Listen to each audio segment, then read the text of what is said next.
অনেকেই আমাকে জিজ্ঞেস করে যে ক্লাস 12-এ যে পিএন জাংশন ডায়োডের ব্যাপারটা আছে, আচ্ছা এই সেমিকন্ডাক্টর জিনিসটা কি, বা পিএন জাংশন এটা কাজ করে কিভাবে।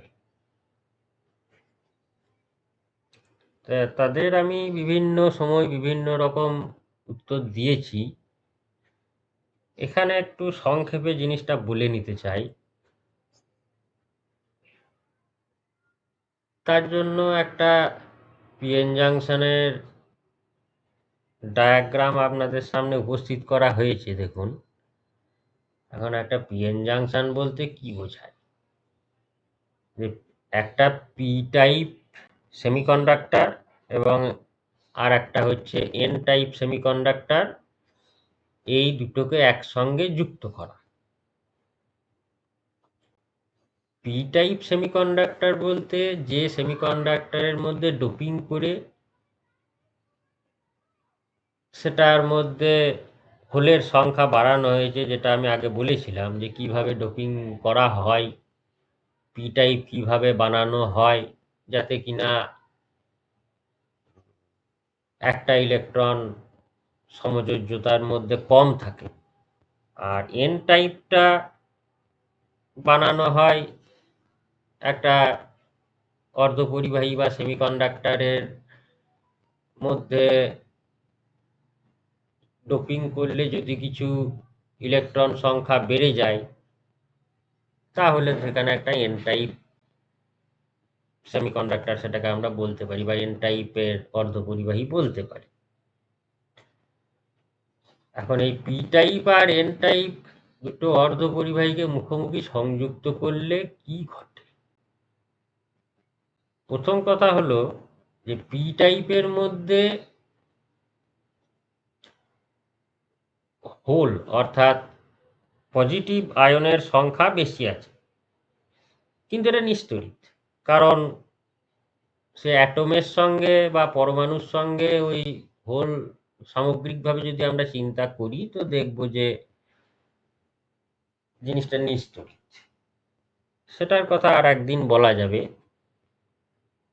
আর এন টাইপের মধ্যে ইলেকট্রনের সংখ্যা বেশি আছে। এই যে এন টাইপের মধ্যে ইলেকট্রনের সংখ্যা বেশি আছে, এই ইলেকট্রনকে আমরা এন টাইপের মধ্যে বলবো সংখ্যাগুরু বাহক বা মেজরিটি ক্যারিয়ার, আর পি টাইপের মধ্যে হোল, এইটাকে আমরা বলবো মেজরিটি ক্যারিয়ার বা সংখ্যাগুরু বাহক। এখন পি টাইপ এবং এন টাইপ পরস্পর সংযুক্ত করলে এদের ঘনত্বের একটা পার্থক্য হয়, ধনাত্মক আয়ন এবং ঋণাত্মক আয়নের। সেক্ষেত্রে কি হয়, আমরা জানি যে কোনো একটা গ্যাসকে বা তরলকে পাশাপাশি যদি আমরা রাখি, পাশাপাশি রাখলে তাদের মধ্যে ঘনত্বের পার্থক্য থাকলে তাদের মধ্যে ব্যাপন প্রক্রিয়া চালু হয়, অর্থাৎ একে অপরের সঙ্গে মিশে যাওয়ার চেষ্টা করে এবং সর্বত্র সে তার ঘনত্বটা সমান রাখার একটা চেষ্টা সে করে। এবার পি টাইপ আর এন টাইপ পরস্পর সংযুক্ত করলে পি টাইপ থেকে কিছু হোল এন টাইপের দিকে যাওয়ার চেষ্টা করবে, আর এন টাইপ থেকে কিছু ইলেকট্রন পি টাইপের দিকে যাওয়ার চেষ্টা করবে।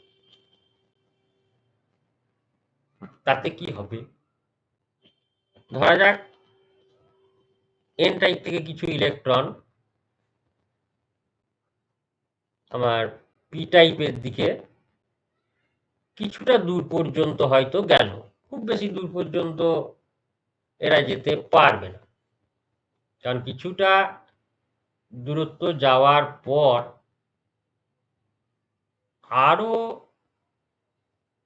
ইলেকট্রন যদি আসতে চায়, যারা আগেই পৌঁছেছে তারা কিন্তু বিকর্ষণ করবে।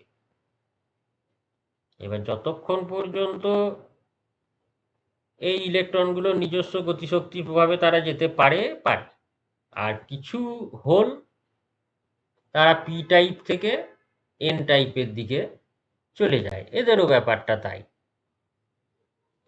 যে কিছুটা দূরত্ব পর্যন্ত গিয়ে থেমে যায়। এখন এই যে পি টাইপের দিকে কিছু ইলেকট্রন গেল, এন টাইপের দিকে যে কিছু হোল গেল, এরা তো আসলে চার্জ, আধান। সুতরাং দুদিকে দুরকম আধান সৃষ্টি হওয়ার ফলে কিছুটা বিভব পার্থক্য এদের মধ্যে তৈরি হল এই অঞ্চলটার মধ্যে, এবং এই অঞ্চলটাকে আমরা বলি ডিপ্লেশন রিজিয়ন। আর যে বিভব পার্থক্যটা সৃষ্টি হলো সেইটাকে আমরা বলি ভিবি বা বেরিয়ার পোটেনশিয়াল। এই বেরিয়ার পোটেনশিয়ালটাকে ভেদ করে বা এই বিভবটাকে ভেদ করে নতুন করে আর কোনো ইলেকট্রন বা হোল আর চলাচল করতে পারে না, যেন ওই ডিপ্লেশন রিজিয়নের মধ্যে একটা ব্যাটারি সৃষ্টি হয়েছে, এবং সেই ব্যাটারিটার মধ্যে একটা ইলেকট্রিক ফিল্ডও তৈরি হয়েছে। কারণ এন টাইপের দিকে কিছু পজিটিভ আয়ন আছে, পি টাইপের দিকে কিছু নেগেটিভ আয়ন আছে বা আধান আছে। তাহলে পজিটিভ আধান থেকে নেগেটিভ আধানের দিকে তড়িৎ ক্ষেত্র বা ইলেকট্রিক ফিল্ডের দিক বলে বিবেচনা করা হয়।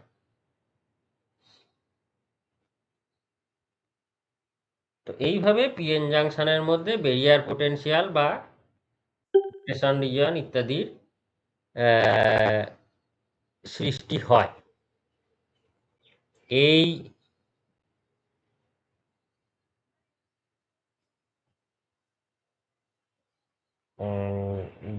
বেরিয়ার পোটেনশিয়ালটা ভেদ করতে গেলে আমাকে বাইরে থেকে ব্যাটারি দিতে হবে।